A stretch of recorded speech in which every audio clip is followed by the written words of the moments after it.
Fortune taking a place on the bench after really she's had a tough time in this game. Alexa Gall, nice call off of the ball right there to scoop it up, but Fortune sort of had a rough day.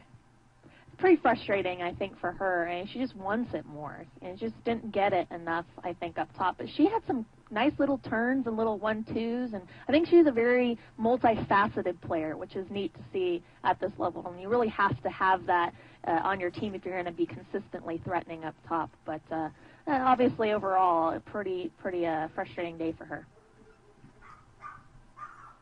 USC was dispossessed. Now they get it right back, and it looks like they'll take the throw-in instead of keeping the ball in play.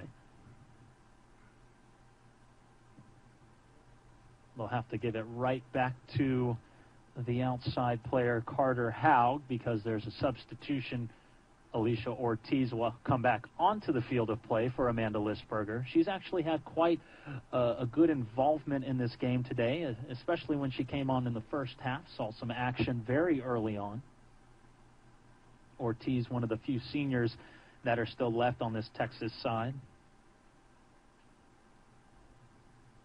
Kirsten Burkhold, Erica Campanelli as well. Kate Incerto.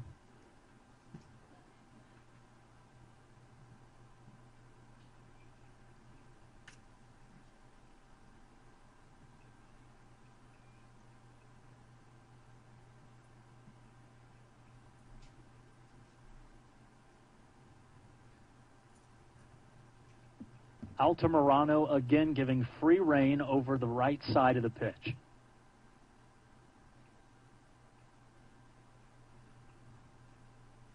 Too hard of a touch. Texas will clear.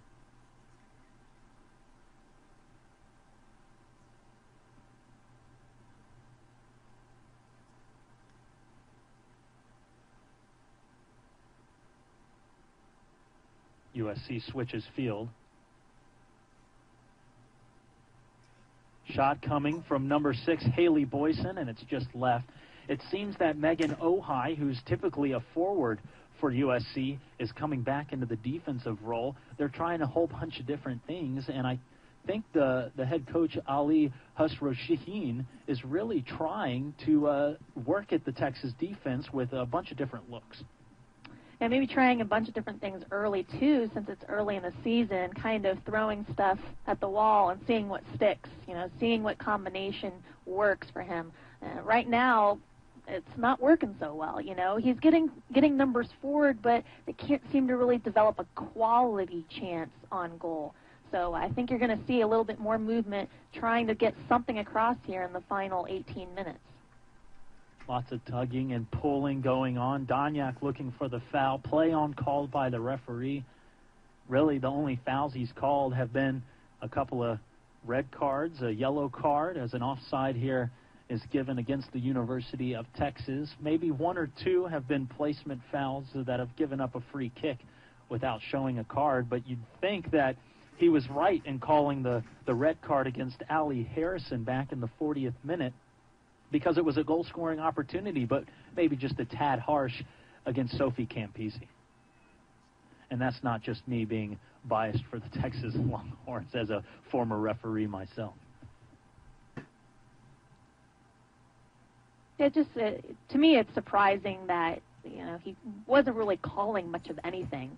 He was letting it be physical, and that's great, and that's fine, but then to go to a yellow card, without warning, I think it just seemed kind of a little bit of a leap in terms of his consistency. But again, good experience for Texas. I think you've got to stay positive and not let those things affect you emotionally. You've got to say, okay, this is an experience. We lost a player. Now what do we do? Now how do we adjust? And how do we move forward? Things like this happen in soccer. So you've got to be able to adjust and keep your emotions under control in those moments.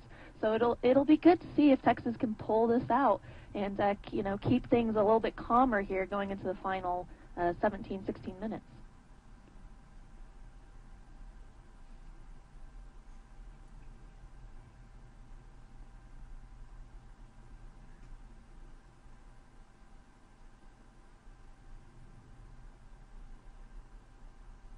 Tough challenge on the far side. Altamirano wins out.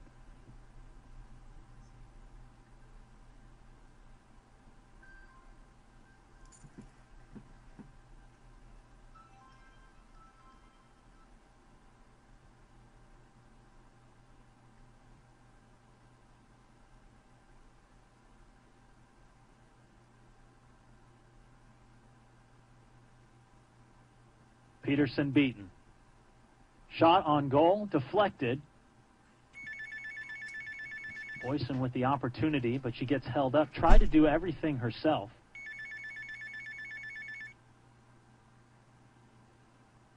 It's Bruno. She sends a cross in, but Lucy Keith's there.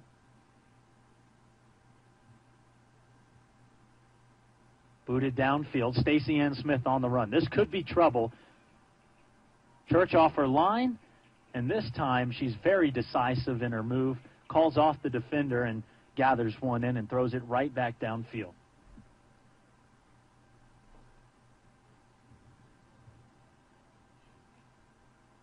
USC left wide open in the middle, and I think Butcher might have had a good opportunity there if she didn't kick the ground first. You can see that hole in the turf all the way up here where she clipped the ground, but USC doing a better job of taking space and dribbling on the ball as well. It's causing problems for Texas. They just can't seem to adjust quite enough.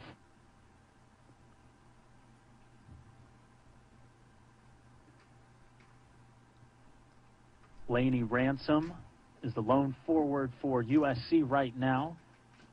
Coach Ali heading into his depth of the bench play for this back half of the game. And a nice stab from Erica Campanelli to knock this one out of bounds, but USC gets a corner kick here. 15 minutes to go. The Longhorns will bring back on their star player, Fortune. And it looks like they're going to leave Stacey Ann Smith on the pitch for Kristen Cummins, taking out a midfielder for a forward, although we know Fortune can pretty much play anywhere. Well, and use her speed. Right now, the speed of USC is kind of thrashing UT at the moment. So maybe Fortune in the back can track some of these players on the dribble. Butcher with the free kick. Headed over, but it's out of bounds, always going wide. USC, another opportunity, goes to the wayside, and the Longhorns can push back up the field as Kirsten Burkhold comes onto the pitch. We got to remember that Doniak, who's coming off now, as well as Cummins, have been on the entire game. So they played the whole first half and now 30 minutes into this half. So they've got to be feeling it. This is a high level. And again, no matter how fit you are, if you're going there in the center mid, it's going to get tiring, physically and emotionally. You're putting everything you can out there on the field. Nice turn from Boyson. Johnson lays it off. Oh, high. Altamirano. Dumps it off for Morrow. Beats one defender. Crosses one over. Boyson was there, but it's cleared out by Texas, and they'll push upfield. And this is where you see the speed of Stacey Ann Smith take control of this game. She's already done it once, forcing the penalty kick earlier. Some tough play there on the 18-yard area. Fortune will have a shot on goal, and it goes just right. It's set up perfectly for her after many of the defensive players were consumed with Stacey Ann Smith on the far side of the field. But Fortune really could have put the Longhorns up 2-0. Yeah, it's a bit of a shame she couldn't have done a little bit more with that shot and maybe taken it in a little bit too, and that would have been a very nice cushion for Texas going in the last part of this half. But Texas needs to continue to do that, stay composed, and then find someone loose in the midfield and connect up top with Stacey Ann Smith or Fortune, and at least hold it up there a little bit so that the team can push forward and release some of that pressure. Stacey Ann Smith definitely put up there for one goal in mind, and the eyes of Chris Petroselli is to run, as this one's placed just well wide of the goal, and Fortune can be the orchestrator of this team up at the forward position, but Stacey Ann Smith definitely the one that's just used to run. Would you use the same players in your eyes? Well, I think you're right. I mean, Stacey Ann Smith is to dump over top and use her speed, just like that situation. But she's also very tough, very strong. So you saw there, even when she kind of lost it, she pressured and it popped loose. So you like those kind of bulldog kind of players up top because they can produce a lot of garbage goal opportunities for, like, Fortune to clean up. So anytime we can get it up the field and hold it, I think that's a good thing. Stacey Ann Smith will take a seat on the bench. Hannah Higgins comes back into the game. That'll push Fortune back up to the top after she came in at the midfield role. So Higgins will be now at the midfield position, where Texas needs some of that speed to hang with these tough USC midfielders. USC also did a little bit of switching. Elizabeth Eddy came back onto the field. She goes back up to the forward position, which forces Courtney Garcia to drop back into a defensive role. And here she's beat on the give and go.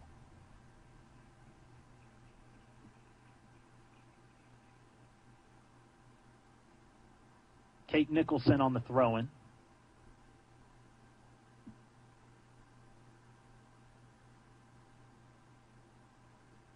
Burkhold tries for Fortune, but she gives it up. Texas dispossessed. Moving down the right again is Altamirano.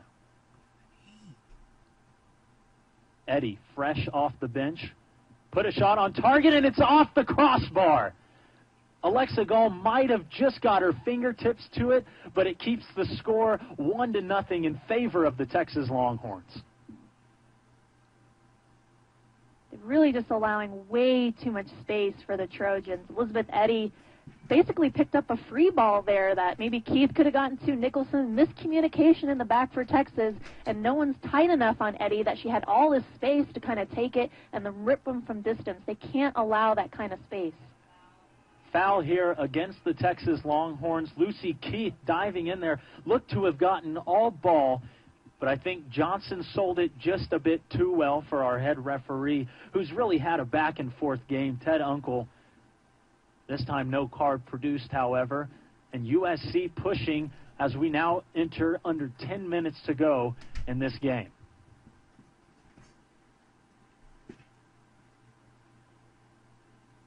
This will be a shot on goal coming from Carly Butcher, the midfielder, but it goes just wide. I think Elizabeth Eddy will be upset with herself that she didn't take more advantage of that wide-open shot if USC walks out of here with a 1-0 loss for the second time this season. Well, unlucky, though. I think it was a really good shot and a great little penetrating run, and I think Gall had it. I mean, she got her tipped on it there, so even if it was actually in the goal, I think Gall might have gotten to it, but Gall did a great job. She was prepared for that. She was set and ready. That's something that can happen to goalkeepers, is not being prepared for long-distance shots. Nice give and go here. Fortune on the left side, making the run with Morrow of USC. Nice step over. Keeps it in bounds, but the referee raises his flag over on the near side, and it'll be a goal kick. So that's a few times we've seen Fortune run herself out of bounds, but not because she doesn't have the skill to keep it in play. It's because the support is sort of lacking. You're right. She does better when she can 1-2 with somebody or combine with somebody. I think her all by herself, it just doesn't work, you know. She is very talented, but you can only do so much. You can't beat 3-4 players. 1 or 2, yes, maybe, but I think she needs a bit more help up top. Higgins making the run into the corner. Shoulders down her opponent. There will be a throw-in on the far side. Cummins will come back into the game just as